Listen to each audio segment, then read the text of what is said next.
중대재해법이 도입된 이후 산업 현장에서 목숨을 잃는 노동자 수가 지난해보다 오히려 증가세를 보이고 있다고 합니다.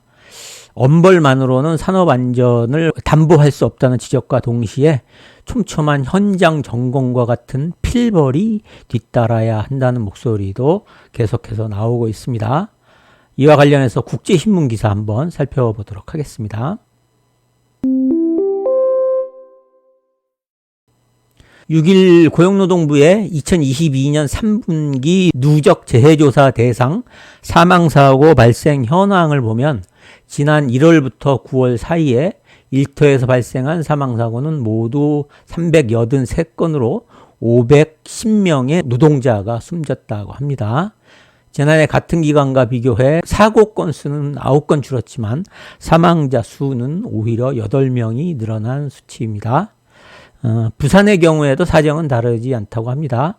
한국산업안전보건공단의 사망속보에 따르면 부산에서는 올해 첫날부터 이날까지 19건의 사고가 일어나 19명이 유명을 달리했다고 합니다.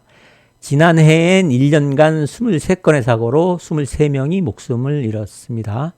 증가세라고는 할 수 없지만 그렇다고 유의미한 감소 또한 없었던 것으로 풀이됩니다.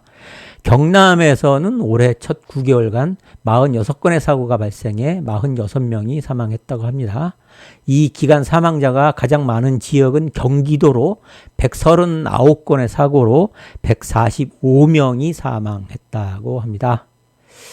중대재해처벌법의 대상인 상시노동자 50인 이상, 공사금액 50억 이상 사업장에서는 사망자가 178명에서 202명으로 늘어났고 오히려 법 적용 대상에서 제외되는 50인 미만 사업장에선 사망자가 324명에서 308명으로 줄었다고 합니다. 업종별로는 건설업 노동자가 253명이 사망해 가장 많았다고 합니다.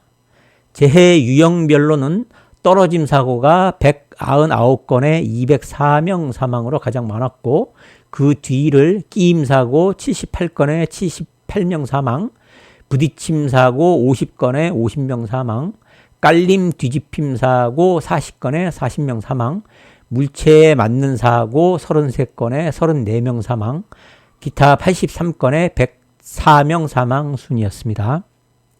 법이 노동자 사망을 예방하는 효과를 발휘하려면 강한 처벌 못지않게 촘촘한 단속으로 안전상 허점을 좀 더 자주 잡아내야 한다는 지적이 나오고 있습니다.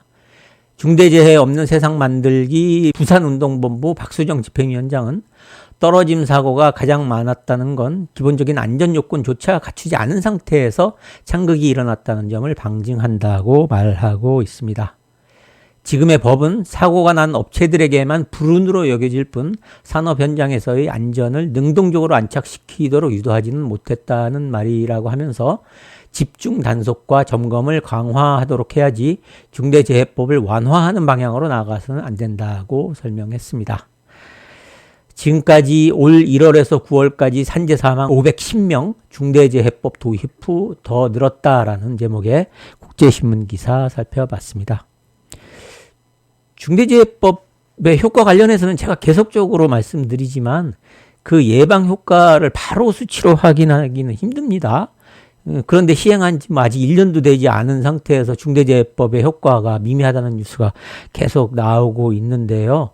그런 상황에서 정부는 오히려 중대재해처벌법 처벌 규정을 완화하려고 하고 있습니다. 앞에서 계속 말씀드렸지만 중대재해처벌법의 효과는 중대재해처벌법을 어긴 사업주를 처벌하자는 데 의미가 있는 것이 아니라 그 중대사고에 대한 경각심을 사업주에게 갖도록 하는 것이기 때문에요. 중대재해처벌법의 형량을 줄인다고 해서 중대재해처벌법의 효과가 달라지고 하는 건 아니니까요. 그런 점에서 정부에서도 조금 더 관심을 갖고 지켜봐야 될 일이지 처벌법의 완화 쪽으로 더 신경을 쓰는 것 같습니다.